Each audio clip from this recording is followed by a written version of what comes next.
You trifling bitch. I should have known it was your bitch ass that did this foul shit. I can't stand you, bro. Do you not know how many people died, bro?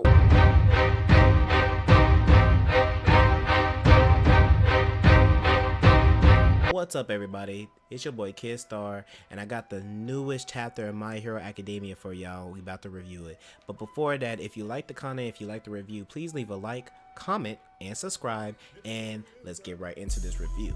Now, in this chapter, it was a chapter where all the people were reconciling and talking about like what basically happened with Star's sacrifice. They're basically talking about Star's sacrifice and how much her sacrifice basically helped everybody. So, and they're like, well, she entrusted all of this to us. And it's wild though, and it's really wild because it's like she kind of entrusted all of that, like all of this, to these other heroes and stuff like that. She did the best she could. Her new order literally has destroyed, which is the crazy thing about it, her new order has destroyed and damaged a lot of Shigaraki's quirks, so we have no real idea what all is about to happen. But we do know it's completely confirmed in this chapter, right, that Shigaraki and All For One's consciousness have been fused together, so they're like one and all. So whatever Shigaraki feels is also what All For One feels, and what All For One feels is what Shigaraki also feels. So it's like it ties back to that aspect. I remember early on when Deku was connected to Shigaraki, that Shigaraki was in the back and he was like in a child form, and he was kind of like muddled away and hidden. So it shows that Shigaraki is like he's not completely there. I think that most of it is All For One. Like All For One has most control right now. So there's that. And I think they're saying like they have like a week at most to deal, like to train and get strong enough to like deal with whatever All For One has, which I don't think that's plenty. I don't think that's enough time. I'm gonna keep it a sec with you because they got too many people to worry about. They have Dabi's, whose firepower, like it was stated in this chapter, Dabi's firepower rivals Endeavor's. And if you don't know, Endeavor that nigga kinda when it comes to this firepower. So the fact that Dabi's firepower is just on par with that is his firepower honestly might be stronger than Endeavor's, because if I remember correctly, Dabi's firepower was so strong that it hurt him. It hurts him when he uses it. Endeavor has control over his quirk, right? But it's like the most he has to worry about is overheating. When it comes to Dabi, his flames is just that damn strong. They're too damn strong. So it's a wonder. It's gonna be a wonder to see how powerful Dabi really is when they come to this fight, because I know Dabi, Todoroki, and Endeavor are all going to fight each other. So it's gonna be crazy. It's gonna be crazy.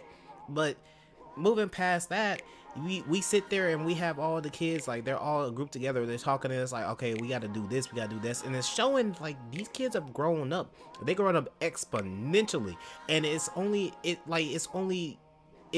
right that they have gotten to this point, because it's like they've lost so much. They lost teachers, they lost friends, they lost the society that they was raised in, they lost their like people that they looked up to.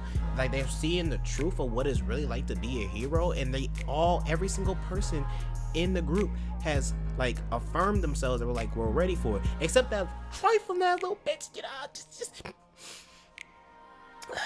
I'm gonna let it go. I'm gonna let it go. I'm gonna let it go. I'm gonna let it go. It's not even confirmed yet. It's just that if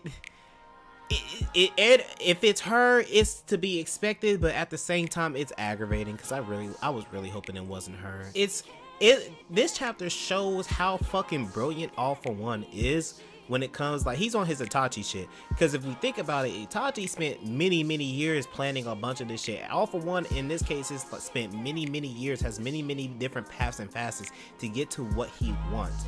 And so he's sitting here like, well, you know, this failed. All these enigmas are coming into play, and they're really fucking up all my plans. But it's okay though, because at the end of it all, I still have another plan on top of this plan. And the last plan that he has is using that girl against the whole group. And it hurts because, like, I was really hoping that none of the characters in 1A were part of like the traitor faction and stuff like that, but it's to be expected. But at the same time, it's one of those expectations you was hoping wouldn't be fulfilled. But here we are, and who knows?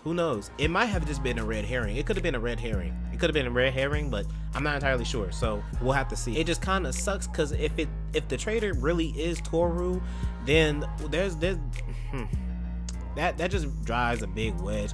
I don't know. She might either crack. If she's under All For One's control and she cracks and stuff like that, she's gonna get blown the fuck up. As you see, whenever All For One is done with one of his pawns and he wants to get rid of them, he can literally blow them the fuck up. And honestly, you know what? It'd be kind of wild if he does blow her up and she dies, because that kind of would seal the deal for that nigga. That nigga All For One might get low diff by your boy Deku, because Deku is done playing games with these niggas. Deku has been through so much shit at this point. He's like, I'm done playing games. Like, I'm tired, bro. He lost so much. He's tired of losing. He's tired of losing. He's gone, bro.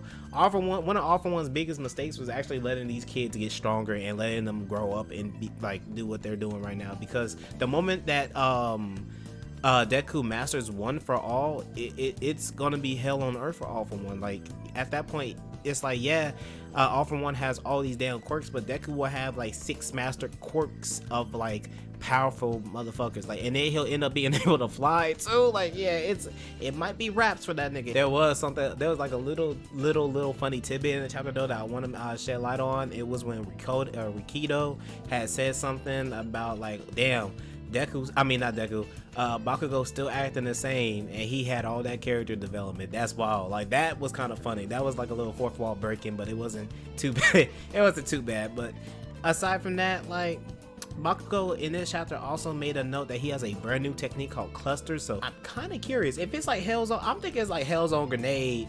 I think he might have a Hellzone grenade. Like for some reason my mind is making me believe he has literally Hellzone grenade. So I can't wait to see what that is too. But with that, nothing else really happened this chapter. We got revealed that Toru might be the traitor. I always say might, because these mangakas love to give us red herrings and do things that's gonna throw us off.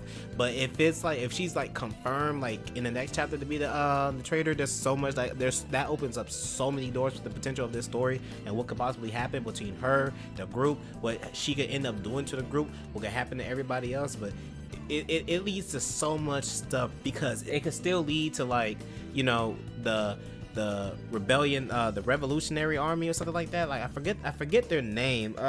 Their name is weird, but you know, the army that was run by what's that nigga name? It started with a D. The Phineas and Ferb looking ass nigga. Like, I'm calling Dr. Doofenshmirtz, but we got Dr. Doofenshmirtz and the remnants of his army, and we have Toga, who's still alive and still a problem and still an issue, because again, now she has the ability to steal blood, and by stealing blood and take somebody's appearance, she takes their quirk as well. That's an issue now. And then we also have Dabi, who is like a literal powerhouse. Notice how they didn't like say anything about Spinner, like, at all this chapter. Wildly disrespectful. But I think, oh yeah, they also said in the chapter that All For One and all the stuff that All For One has planned and stuff like that's not even the scariest thing, or should they even be focused. What they really need to be focusing on is all these runaway villains. That's what was stated in this chapter. They were like, yeah, like, he's dangerous and all this, but we still have to make account for the fact that, like, there's a bunch of runaway villains still out there, and we have to do something about them. So who knows? I mean, this 1 week of Shigaraki being in pain might turn into like a year time skip or something like that. I was sure that there was supposed to be a time skip of some type in this series, but maybe I was wrong. Maybe I got the wrong information. But if there was a time skip, I wouldn't be surprised. It seems like the perfect place to do a time skip. And time skips remind me of another series that had a time skip called Eden Zero, which I will talk about that later too. I'm not gonna talk about it in this video. I just want to make a note of that. Like, Eden Zero is actually really good, and if you aren't peeping it, I highly recommend everybody to sit there and read Eden Zero. I'll make a video about it. Don't hold me to it, but I might make a video with that. But moving on past that, that's about as much as we got in this chapter. We got like basically confirmation of what Star did. We got confirmation of like a guaranteed time of 1 week for them to train and get better and figure out something to do. We have somewhat of a red herring of maybe old girl is the what's it called? Maybe she is the traitor. So we got that as well. So who knows? We got a lot going on. But with that, I want to end the video. Thank y'all so much for coming out to the video. Thank y'all so much for checking out my content. I really appreciate it. If you like the content, please leave a like, subscribe, and comment, and I'll catch y'all in the next video. Deuces.